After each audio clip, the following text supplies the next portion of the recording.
Hello, everybody out there in podcast land. Welcome to the Sense and Signal podcast. I'm one of your co-hosts, Daniel Tarker, and I bring a number of years of experience from higher education and administration and leadership to the table to discuss leadership and sense making. And I'm here with my co-host,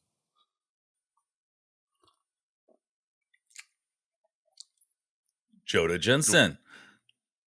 And it's early in the morning for me on a Sunday here. Sorry, everybody. I come from product development. I've been doing it for 20 years, primarily in the software space, and I'm going to bring that lens to this conversation. Great. And so today we are going to be talking about higher education and the value of higher education. And Jodah, I want to start off with a question for you. And this comes from a survey that was disseminated by a nonpartisan research group called Public Agenda. And the question is this, and there are two responses.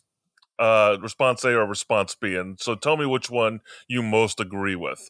So which of the following two statements come closest to your view of college education?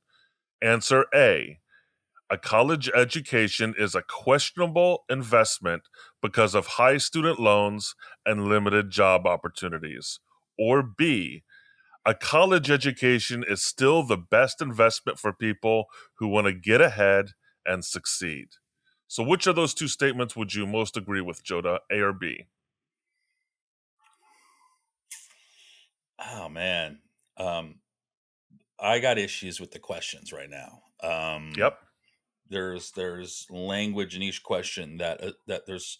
I would need to know. I would have to have some clarity around the meaning of words in those questions. I think a question like that would be hard to answer even if you had meaning. Um, but for example, what is define success? That is such a loaded term. I mean, and I'm going to assume in that language, success is monetary. Um, and so if we're going to stick with just straight up, that's all that success is, and we're going to make money. Um, if I had to pick one, I would lean towards A. I would lean towards it. And I've got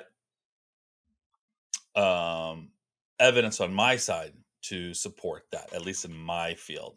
And I'm sure it doesn't translate to all fields, but my field would say that A would be probably a good one. Okay, well, I think you'd be largely in agreement with the majority of people who responded to this survey. And I think there are about 1,600 people who took this survey. And statistically, there's a margin of error of about plus or minus 2 points.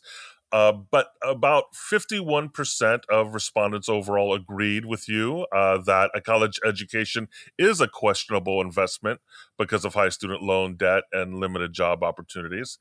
Breaking it down by partisanship, Democrats agreed with that statement. 40% of Democrats agreed with that statement, which I thought was kind of high. I thought that among Democrats, that would have been a lower level of agreement. Republicans agreed to that statement 59%.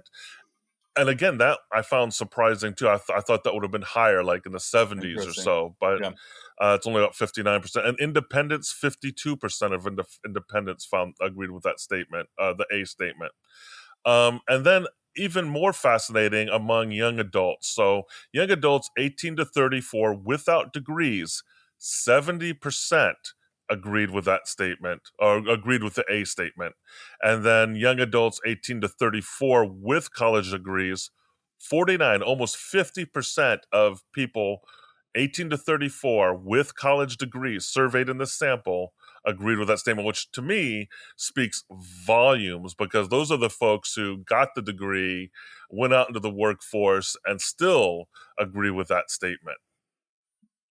And so we're going to be talking about higher education here and the value of higher education. And first, we're kind of setting up the frame and context right now. And then we're going to talk about the importance of higher education to society, the individual, and then the importance of higher education to the people who actually work at these organizations, and how do we communicate the why to staff and the why to potential students and the why to our government entities? Why is it valuable?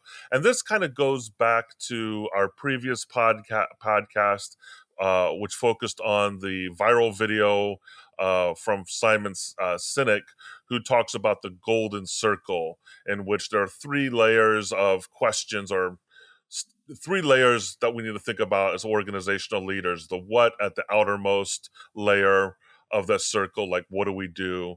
The how in the next layer of the circle, like how do you do what you do? And then at the core of the circle, the why. And he argues, very quickly, he argues that most organizational leaders forget about asking the why question, and they focus too much on the what and the how, and that we need to focus on the why. So, as a thought experiment, we're going to tackle the question of higher education through this lens, and why is it important, or why is it not important, maybe.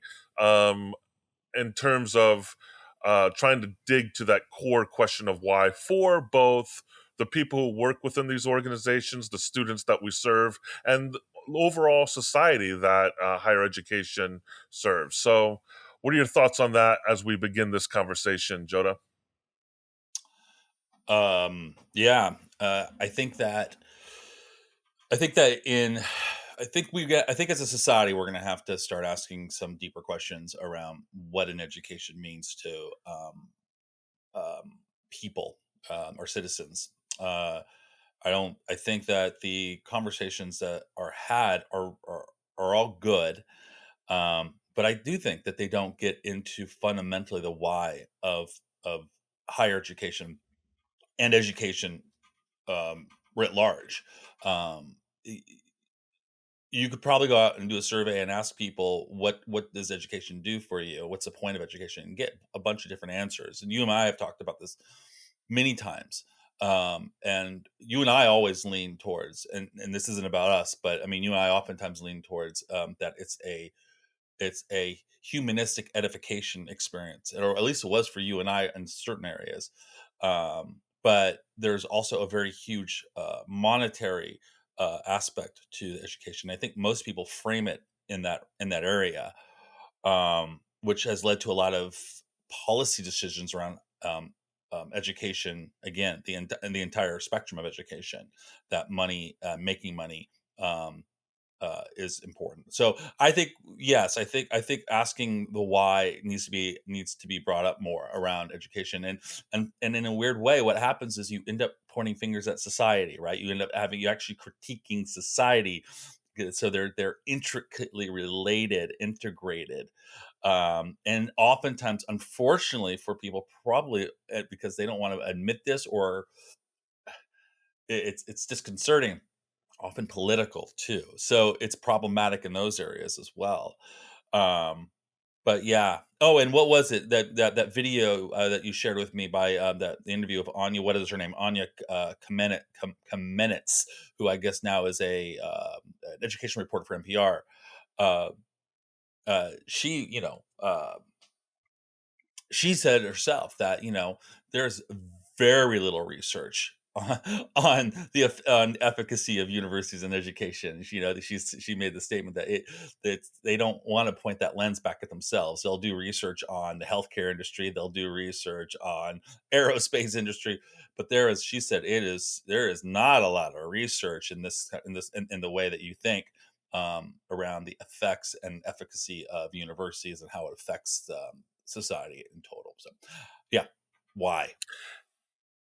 Yeah, I think the question of why is also important on a societal level. And to respond to a couple of your points, I think higher education is always a reflection of has always been, at least in the Western tradition, a reflection of the society in which it emerges, right, as an institution. And I think you can see that all the way back to the beginning of higher education in the United States, at least, which modeled itself off of Europe and specifically Germany. And you had these very elite schools that were actually very small, like Harvard and what we now consider the big Ivy League schools, Harvard, Princeton, Yale, all those types of schools that now have become the symbol of uh, the peak of higher education that we want to reach, right? These elite institutions, and there's almost this mythology about them. But they're grounded in a very classist system early on, especially in the colonial era, and were a reflection of of the times in which they were founded. And I think higher education has evolved and changed as our society has changed. And I think that's been most reflective in the 20th century, especially the latter half of the 20th century, where you have this proliferation of higher education institutions, which you could connect to the expanding middle class and how its role as an institution has impacted the middle classes in terms of being perceived as a gateway to a middle class life where you have some economic um, uh, liberty. And I think this does get to the question of liberty too. I think there's a connection between the economics of higher education and the idea of liberty in our society and freedom. Because ultimately, in a capitalist system, you can't, I mean, money is power and money is a key to liberty, to being able to do what you want to do with your life, and not have certain worries. So, so I think there was this expansion of higher education in the 20th century with land grant institutions, the GI Bill, the expansion of community colleges as place to increase access points to higher education, so more people would get degrees, be able to get better jobs, have more economic power and liberty. And the question, I guess, now we're at a point where the environment's changed again with that disruptive force called the dot-com industry and the technology industry changing the environment. So I think, Jodah, people are reassessing the value of higher education, especially in light of the disruption in the dot-com industry. I think that's probably a factor driving it, and just a lot of other environmental changes that have happened with our society. So I think, yeah, the cost versus return is clearly being reconsidered by potential higher, college students. Yeah, no, agreed. And as much as we're framing this conversation around like we're the ultimate value of education, and I think kind of leaning towards higher education. Um, I think we can say that this really is sparked because of what's happening to you, right, in your education Mm-hmm. environment, where you are noticing declines in enrollment um, that have been, and certain types of people or groups are great are more greatly impacted by this lack of enrollment. And the question that is posed is why and what's happening. And it's not just that you're seeing it anecdotally, and I would dare say anecdotally because you're seeing it in aggregate in your school, which are significant numbers, but anecdotally per school level. And that, but the research shows that since this whole pandemic, and before then, I think as well, the research shows that where enrollment is declining. And you're asking with amongst your colleagues, it sounds to me as we've talked, that what's going on? And I am I wrong in saying that from your vantage point, sometimes the conversations are focusing on what would I say? Not exactly the necessarily the root causes of what's happening. Well, I think, it's the whole question. Sinek's point about this why question is very interesting, because I think you can have shallow whys and I think you can have deeper whys. Oh yeah. And I think getting to Dan, the you can deeper, have 5 Ys. You can go 5 YZ. that's the Toyota guy, right?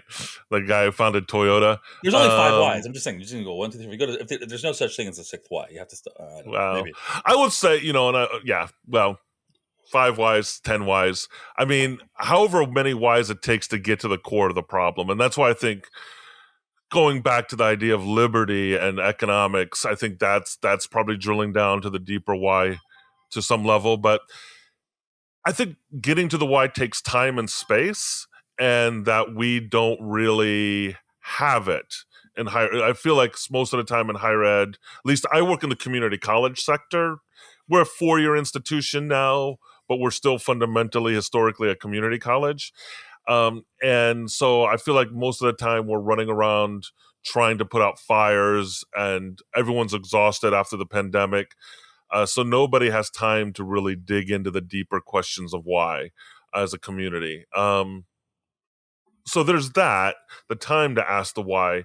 And I think it's, one thing about the community college data that I think is very fascinating to me is the irony of it at this point. Because of all the different sectors of higher education, it seems like community colleges are experiencing the greatest decline in enrollment. And they are, getting back to the whole class thing with higher education, community colleges primarily serve first generation minoritized students who um, come from a variety of a diverse array of backgrounds, and so are sometimes coming from the most marginalized communities, and so we're seeing that decline. That sector, the community college student body decline significantly.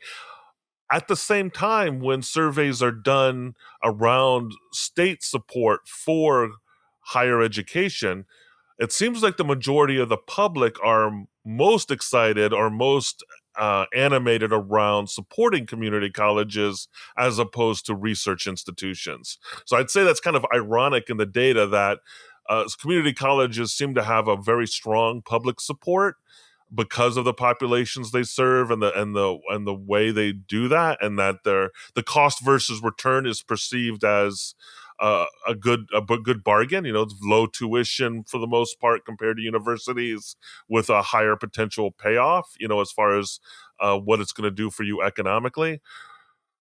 So, but at the same time, we're seeing declining enrollments, and I think that of course, there's a lot of different factors probably contributing to that. Yeah, and that blog, was it Bryan? I think his name is Bryan Alexander, Bryan Alexander. He's that education futurist guy. I don't know much about him, so but I mean, it looks like he's done some work on these numbers as well recently. They're pretty up to date. The past since this last January, and he highlights some a short list of purported causes, right, of this situation. And this is what he has here. Um, and he qualifies these as being the issues of decline in enrollment since 2013 to 2019 for the most Oh part. yeah, And and he I said, think this is highly tied to the Great Recession too, and that's a factor that doesn't get equated to that. yeah, and I It's think is not. It's an ongoing trend. yeah, and I think he kind of talks about that here, or at least I think that's one thing he says. There is the first one is anxiety over student debt, and a recession would be a contributory for that concern, right?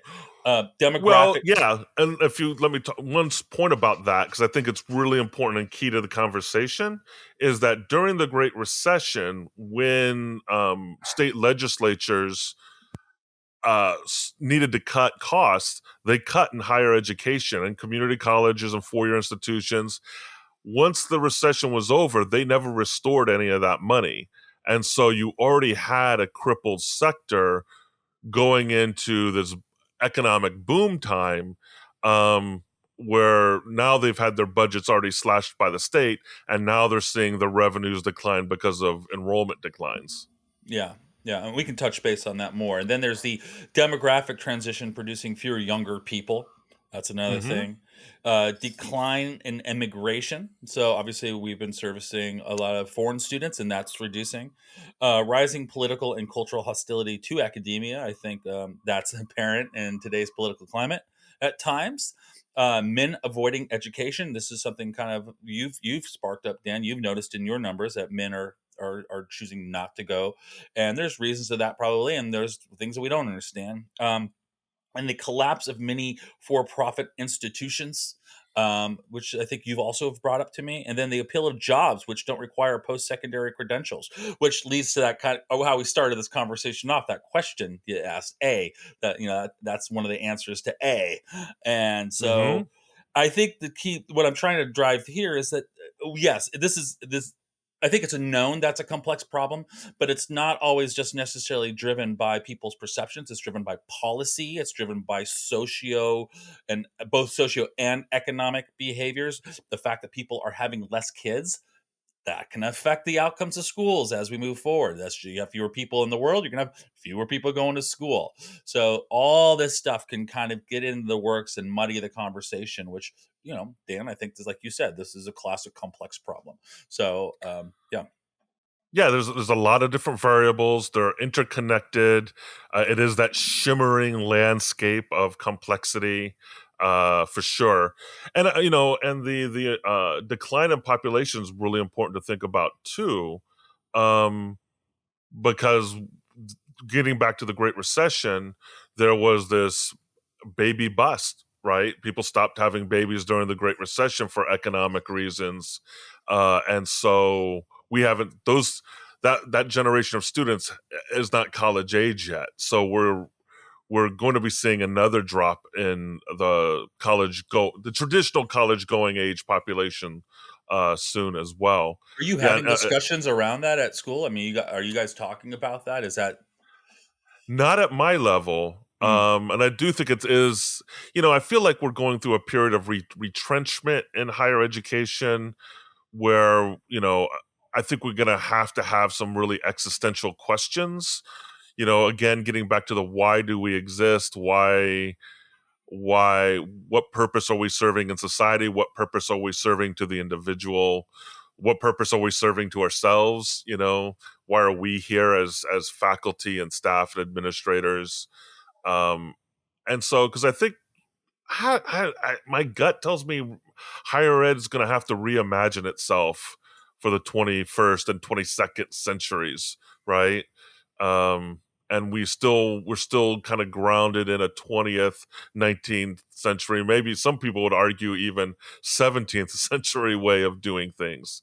Um, yeah, and it's interesting because you just made a comment. I mean, a lot of people think of community colleges as two-year colleges, and I think the notion of what higher education even is we're locked in the structures that we've created through I don't think necessarily direct planning, although I think, again, that video, which we'll probably link here at someplace, what was her name, uh a fantastic video by Anya Kamenetz, interview through Vice, a magazine podcast.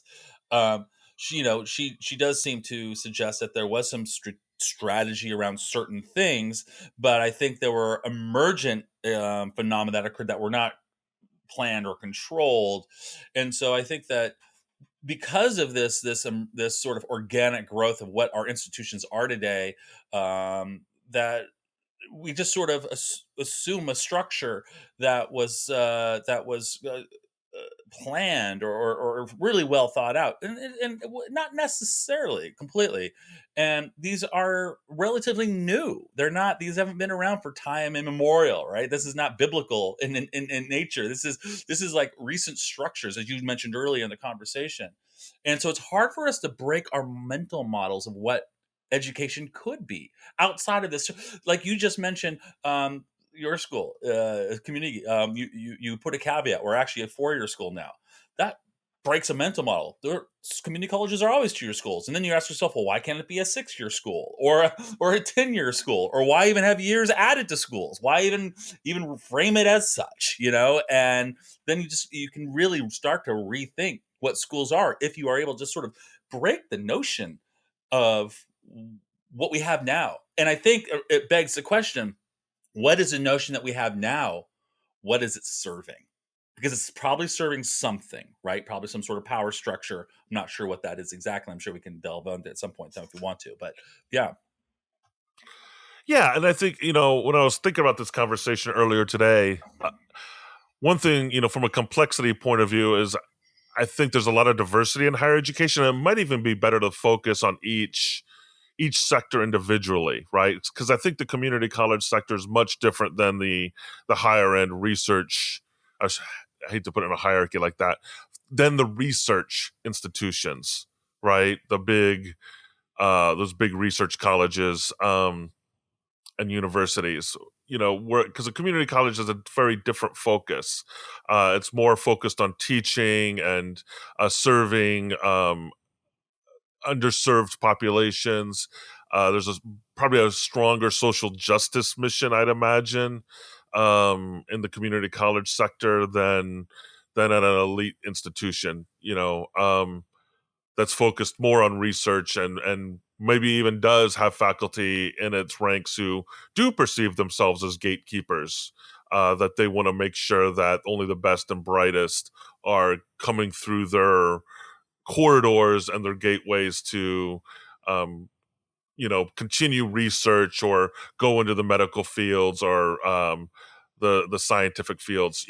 So I So think that how in one of the things that we do in product development um, approaches is, you can be kind of self-serving when you frame the conversation of the value you're giving the people with a product you're producing, right? It can create um, biases around a specific product. Like, so you go into the situation, go, I have this special knife, and you ask why, how can this knife make people's lives better? And the yeah. idea is that you've already introduced bias, saying you're not going to try to, maybe people don't even need knives, because you might find out that they're actually hammering stuff. So you're going to start trying to figure out, oh, how do we make this knife a better hammer? And so you're going to make this very sharp edged, thick blade that's going to be used as a hammer, when really all you should do is create a better hammer, right? And so so the question is what value, what are people needing? What are the needs of the people? And we like to frame things oftentimes in like the jobs that people need to get done, and that can be kind of narrowing as well, because perhaps work should be more than just jobs that need to get done, but you also identify things as pains, and the gains that people have at work. What pains do they have in the world they have?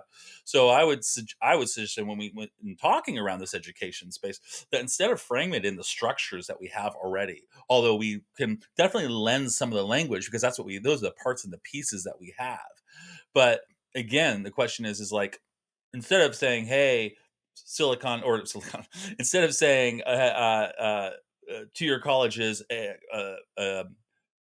provides a different value than a 4-year college or a master's program, which it does that, but is it implicit or explicit? Is that, and I'm sure there's a little bit of both. The question is, what value are people gaining from that? And then reframe the question is, how can we improve the value of these people who want to be educated? Because it might mean dismantling the whole structure, right? It might mean, why even have a 2-year college? Why have a 4-year college, right? Maybe it means having something more integrated. I mean, um, uh, uh, uh, Anya, she makes a comment about this integration, where even in a 2-year college, you still have, because you lack some of that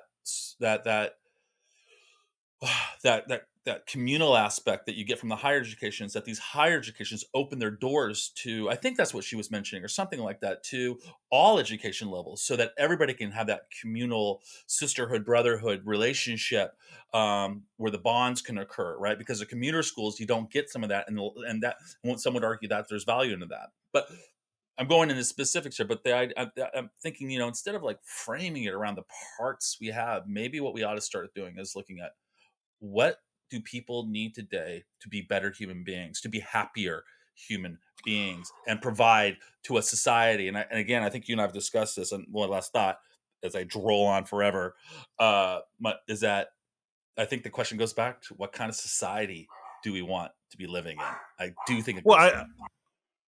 yeah, and I agree with you there, and I think it kind of, for me, it goes back to liberty. We're getting into that deeper why question.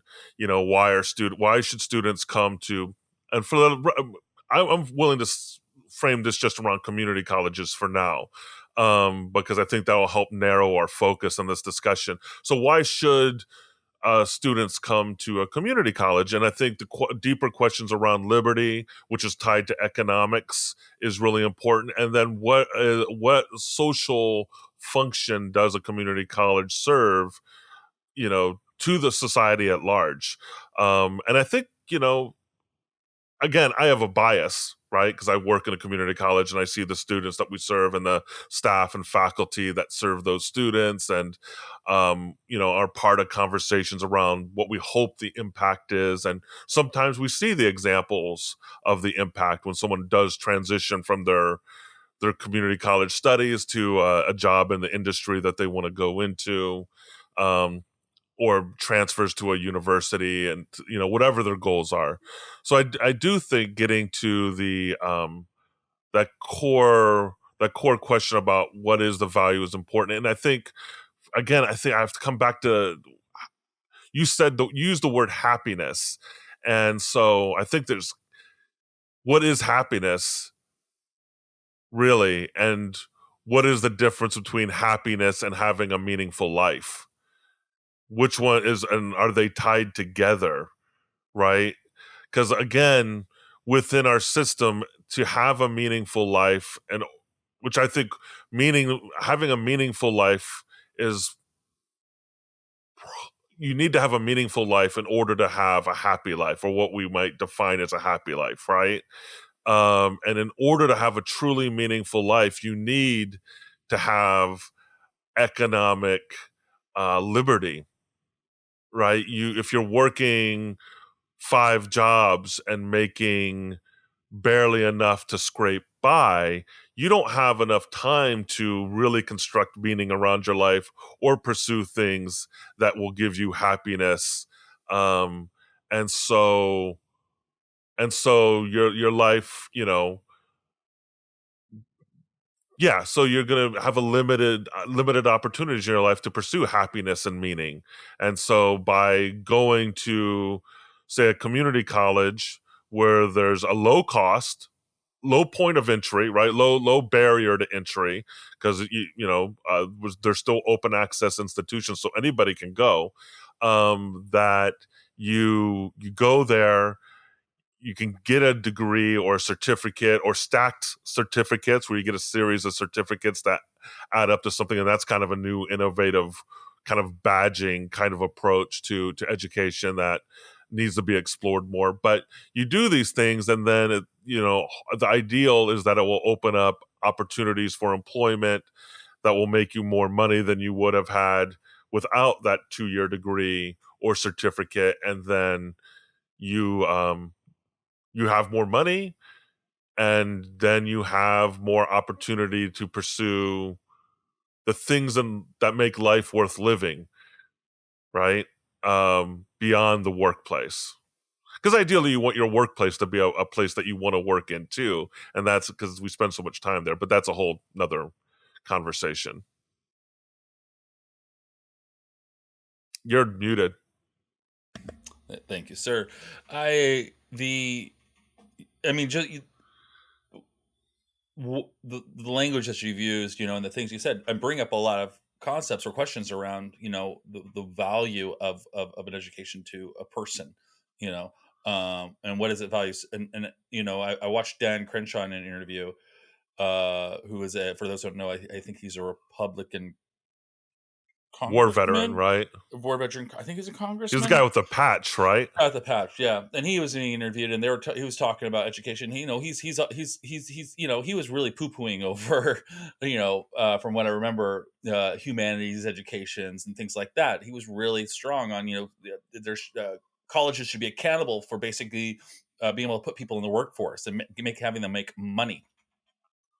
And that's a complex problem right there, because one can argue that today, society has decided that STEM is the most important thing, because it really fills a niche that we lean towards, which is like what, software development or computer programming, or this new world that we have of heavy reliance in the digital universe, and it matter in the engineer. Let me actually phrase that: this heavy reliance on engineering in certain areas. And I think, I don't have the numbers, I would assume software is probably, it leans towards software, but that might be wrong.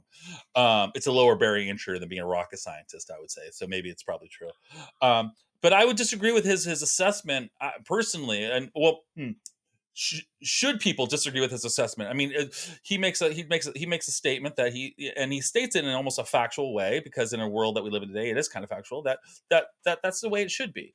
But could we not put a premium instead of engineering, but on history? I mean, why not? Right? Could we not put a premium on social studies, or put a premium on the arts? Right? Does that mean that more people might succumb to diseases that they wouldn't normally do because we don't have as many doctors? Possibly. But joking but serious aside, it's not the number of breaths you take, but the number of moments that take your breath away, right?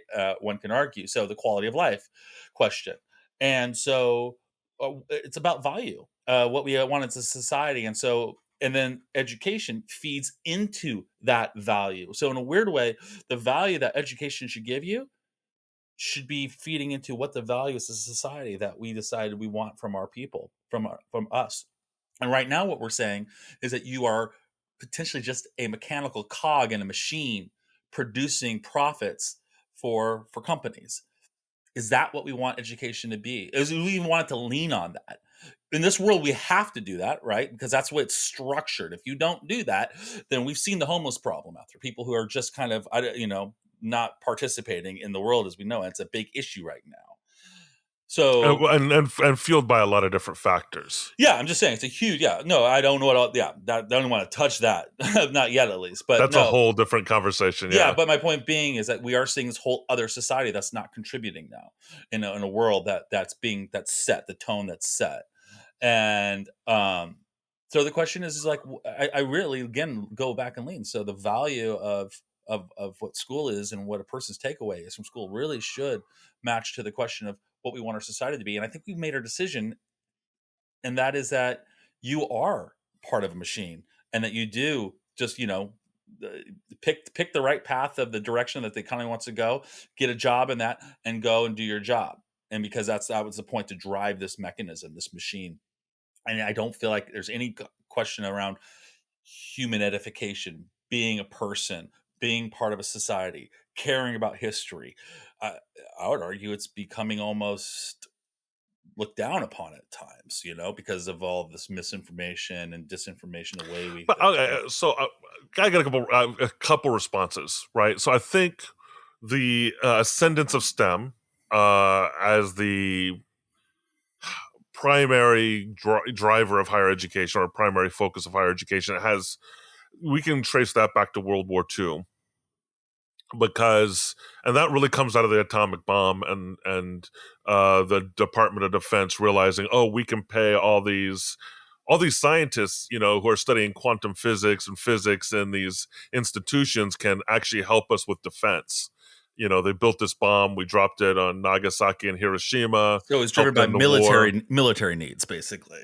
Yeah, yeah. And so you started seeing this big investment in STEM, post World War II as well. And that started to also reshape the research institutions in higher education. And, you can look at speeches done by the chairs of the departments of, well, the National Endowment for the Humanities and Arts, as far back as the 60s, where they're trying to have the conversation that we're having now, right? Like, what is the value of the humanities in our society, that the arts and the humanities and, help tie us together, to help bond us together in the culture, culturally, and create a united nation, united community around cultural artifacts and ideas and stories.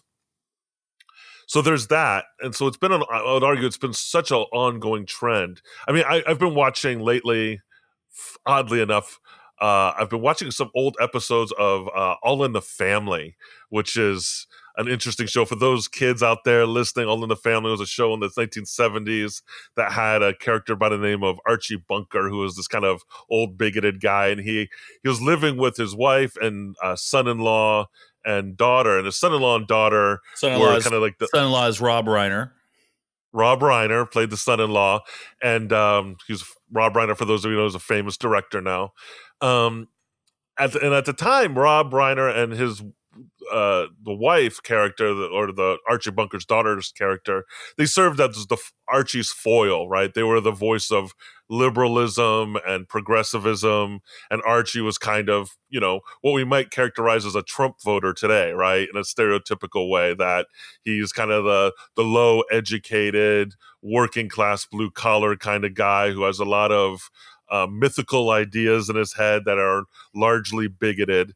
And the character of Mike, who's his son-in-law, serves as his foil in that he's always challenging Archie's ideas. And in that show, right, and they started developing in the late 60s and filming it and presenting it in the early 70s.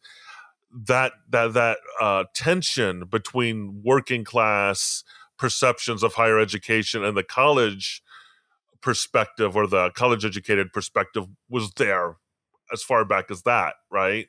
And these crazy ideas that you're learning in these institutions are damaging our society. And what do you know? You're just taking all these classes, and I'm subsidizing you because you're living in my house and eating my food, right? Um, so I guess I'm bringing up that point in that I think this tension between what we might characterize as working class values or non college educated values, and then the values that people do develop when they're uh, engaging in higher education. It has been. Uh, it's been there. It's been percolating in our culture and our society for a long time, and I think even looking back at YouTube videos, if we did a search, and I know you and I have done a number of searches about the value of higher education just on the internet and YouTube, this conversation has been going back 10, 20 years. So I think the data we're seeing Well, now, I think it's been going back thousands of years, actually. I think. well, probably, I think but with Socrates has even discussed these topics. So yeah. But I mean, I think as far as like the funding and the value and the ideological tension around the value of higher education, it's nothing new under the sun, but we're finally, it feels like for whatever reason, we're seeing the impacts of it now in terms of enrollment and debates about its value, and which does have tangible results. We're seeing more and more colleges close or combine than ever before. That's people's jobs, that's industry, and sometimes a college or a university is the prime driver for a small community's economy. So it has wider impacts than just um, you might see on the surface. So I'm gonna ask you this question: Do you think that, and do you think that colleges should have some sort of success metric, like we that it was stated, like the idea that perhaps someone shouldn't have to pay for their education if they end up not getting a job through the courses that they took? Where, where's your thinking on that area? That's a hard one. Because it's just the higher ed and success metrics we've been wrestling with that for a long time. Wait. Hold Um, on. Let's. I'm not talking about the. I want to set aside the ability to take those metrics to like do it to be able to make those metrics accountable realistically. Let's just say you could say attribute we gave them an education and they could not get a job based upon our education. Let's just say you could well, do all that. right. Unfortunately, no, I don't think you can. So, like, I'm gonna pick on some programs that I love dearly. But let's pick on theater, right? I have a theater degree. It's one of my many degrees. I have a terminal degree in actually creative writing and theater. I have an MFA. I also have a doctorate Bing, in bing, that's another field. ringing his bell. Ringing his bell. All right, I know. yeah. Okay. But let's take a look at those theater and creative writing degrees and English degrees. Am I working in theater? I've worked in theater, but I certainly haven't made my living in theater. I've So gotten a great amount of. should you have had to pay for it then? Well, who's going to pay for it? I just ask you, should you have had to have paid for it? I'm still paying for it. I'm still paying off my debt. Let me put it this way: if I buy a television and it doesn't work, and I give it back to the company's question is not who's going to pay for that television, right? They do. They have to eat the cost because they gave me a television that didn't work, right? Again, I'm not arguing this. I just think why is education why do they get away with not having to answer that question? And again, I actually don't necessarily. I think I agree with this sentiment. I'm just posing the question. No, I think it's a very good question, though. And I think it's a question that actually should be asked, and we should have an answer for why not. I mean, I think at that level, a degree and a certain, especially the arts. Let's take the arts because they're very competitive. Only a certain percentage of people, really, if you go into the arts, are going to make their living at doing it. Most of them are going to find an alternative employment. They're going to go into real estate, or they're going to take a coding certificate and become a coder, or something like that. They're not going to end up working in the arts. Um, And that's why if you are out there and you're an arts major, don't go to the most expensive art school. Especially if you have to take out loans. Go go the community college route or some other route to get that arts training. Um I don't know how much power, I think you could say the same thing but with coding too, right? So theater, we know that if you get a theater degree, the odds are you're not going to make your living doing theater. You're going to subsidize it with other jobs. Now with coding, for instance, we have a lot of new computer science programs coming out. Getting a computer science degree does not automatically mean that you're going to get a job in the .com field, right? You could graduate for whatever reason during a recession when there's just not a lot of jobs, and that's not your fault. That's not the college's fault. That's just larger systems at play. And so, should the college be accountable because you graduated and weren't able to immediately find a job? I don't know. I see. I don't think so, but I don't think so because it would be a no-win situation. It's something that you can't necessarily. There's too many factors in why you didn't get a return on your investment. It could be on the person, right? I know people who graduate from coding school and aren't doing coding because they ended up not liking coding. They did it for maybe they even got a job for 3 months. It was I don't like this. This is not me.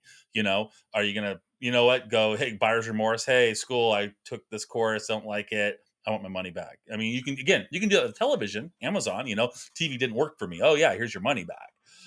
But there's far fewer variables that are contributing to that reason, where with education, again, it goes back to what is it that society puts value, what does society put value in, where does it put its money? People complain about people like LeBron James making 100 billion trillion dollars, whatever they're making, and I'm not going to even argue that he should get paid that much or shouldn't get paid that much.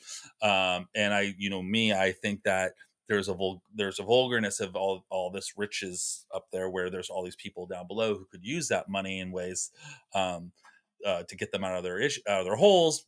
A different story, but my point being is that uh, that's where the money's going. They can pay LeBron James that much because that people have voted with their dollars that they want to watch that basketball game, and that's kind of a dollar as a vote there. So that means we put a certain amount of value on that game or on those games, and so. And there's many ways we vote for what we think is valuable. We vote for the value by showing our being present to something. Um, and so it goes back to the question: as a society, what do we want as valuable? What do we think? There's no necessary reason why coding is the most important thing. I mean, other than that, we've put value on the sciences, we put value on going to the moon, we've put value on keeping people alive as long as possible, and I hope to say as healthy as possible, but I don't even necessarily know if that's true.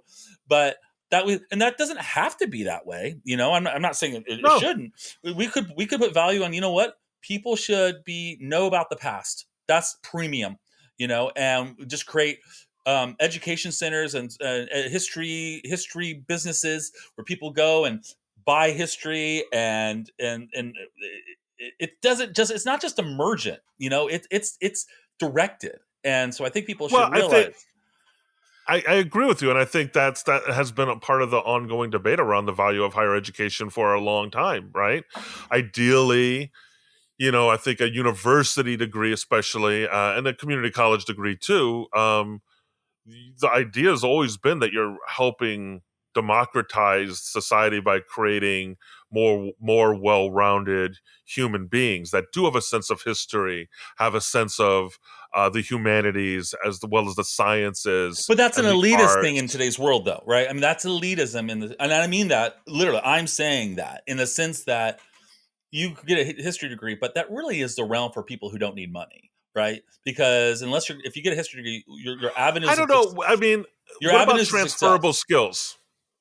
The other piece of this, right, though, that's why I think it's incumbent for us to think about transferable skills, because most people in our complex world today are not going to stick with one profession their entire lives, right? They're gonna jump from job to job to field to field. Yes, but potentially. my point was, before you finish that, my point was, it isn't, yes, of course, because you went to school, you got soft skills through that process. You learned to write, you learned to critically think, you learn, yes, and those are all transferable. Absolutely. I'm not saying that. My point We being is, hope. right. My point being is, I was just leaning on my earlier argument that history itself, it would be arguably, and I don't know, I like to know the metrics, like how many people go into history and then leverage that history degree, right? I'd be curious about that, because I'm suggesting that it's far fewer than in the software industry or in the doctor industry or things like that, right? Where there's a continual market for that. Where with history, you've got very few avenues. You can be an author, which is probably pretty hard to become a successful one at that, and then you're going to be a teacher, and then there's other. I don't know what the other is, right?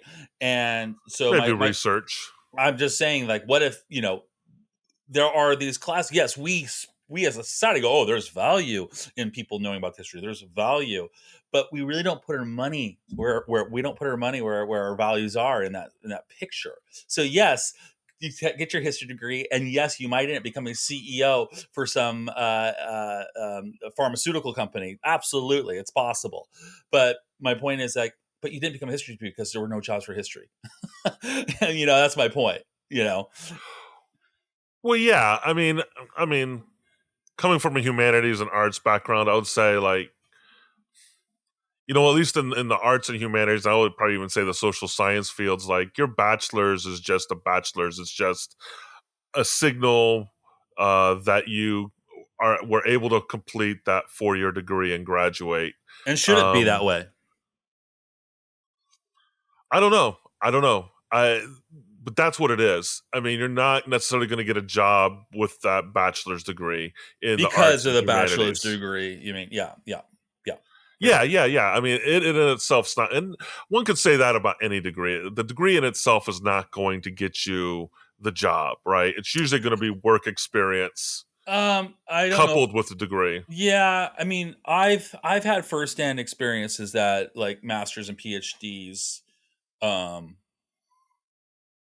Might give them a little bit of they leverage. give them leverage. There's a leverage there of that credential, that there's a value in the perception. Like, I had a boss once say that he does pay PhDs more for the exact same job than non PhDs, right? And I'm Yeah, it not going to might say there's, leverage.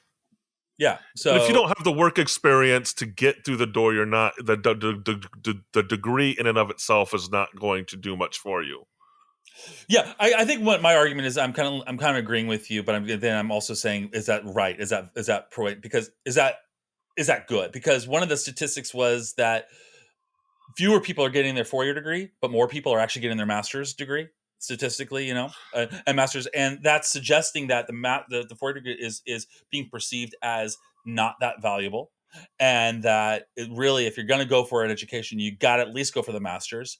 So then that I'd agree makes with that. then you have to then go commit yourself for 7 or 8 years for just the master's, and then maybe even more for the PhD if that's where you're going to go, and then it becomes a cost benefit analysis, not just in dollars but in time. You could be a young adult raising a family, also having to make money while you're raising a family, go to school.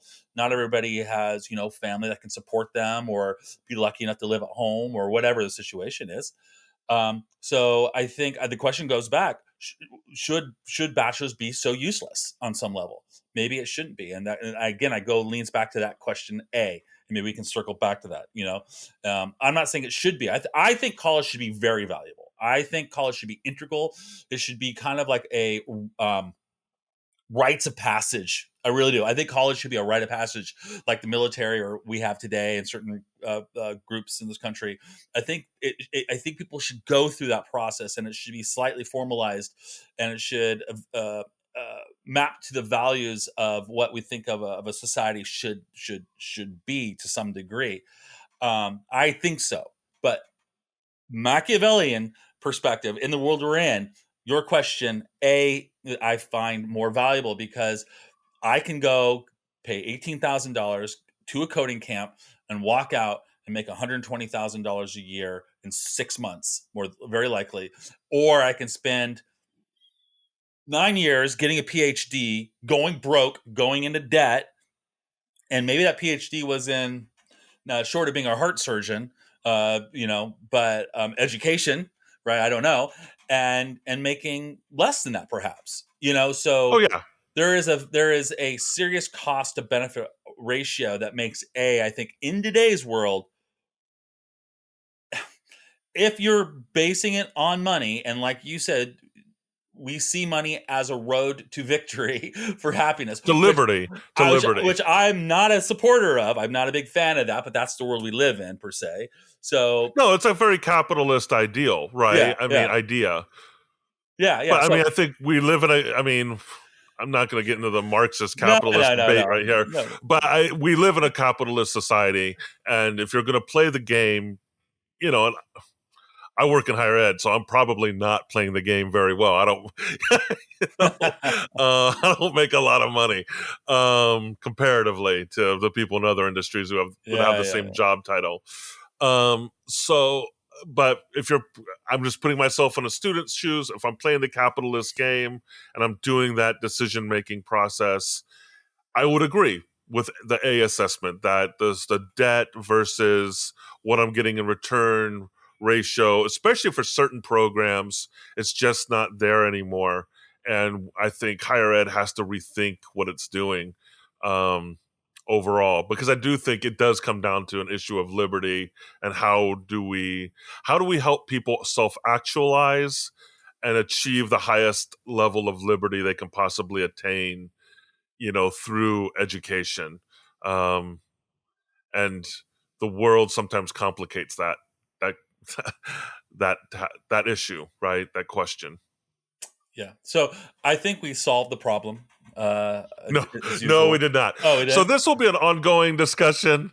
Clearly, throughout this podcast, we won't do it every week, but we'll definitely return to this. I think we unpacked a lot of good things, and yeah, it's always a challenging.